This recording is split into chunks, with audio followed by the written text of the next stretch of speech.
2 million years ago, the African savanna was a place of beauty and danger. Here, survival was a daily challenge, and every sunrise brought both promise and peril. The land was rich with life. But for early humans, these open plains were both a source of food and a place where they were the hunted. These were Homo habilis, among the first of our ancestors to craft tools and hunt in groups. Small in stature, but with growing intelligence that gave them a fighting chance. Communication was simple gestures, and looks carried meaning.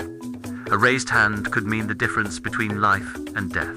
The target, today's swift antelope. A single kill could feed the group for days, but speed and caution would decide the outcome. The females played many roles: gatherers, protectors, and sometimes hunters. Knowledge of plants was as vital as skill with a spear. The plan was simple: flank the herd, drive them into a narrow path where speed would be less of an advantage. Every step mattered. A broken twig or sudden movement could send the herd fleeing before the hunt even began. Prey animals were always alert. A shift in the wind, a shadow in the grass, could betray the hunter's approach. Patience was a weapon as powerful as any tool. The hunters waited, letting the herd return to its feeding. Even the younger members joined the hunt, learning skills they would carry for life.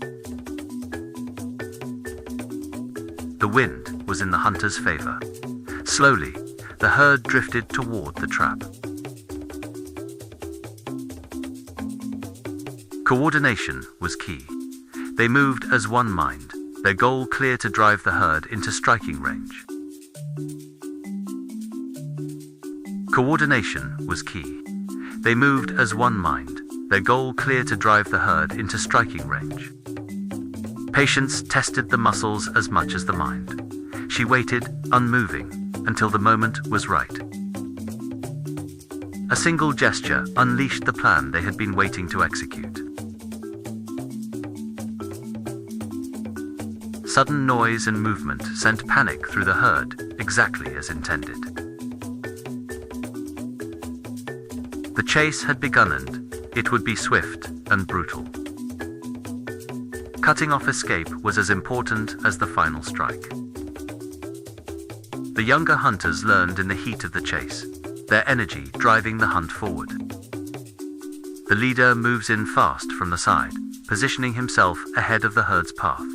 His spear is poised for the throw. A lone animal meant an opportunity, a smaller target, but easier to isolate. Stone and muscle met in perfect harmony, the throw as ancient as hunger itself. A clean strike brought the hunt to its climax.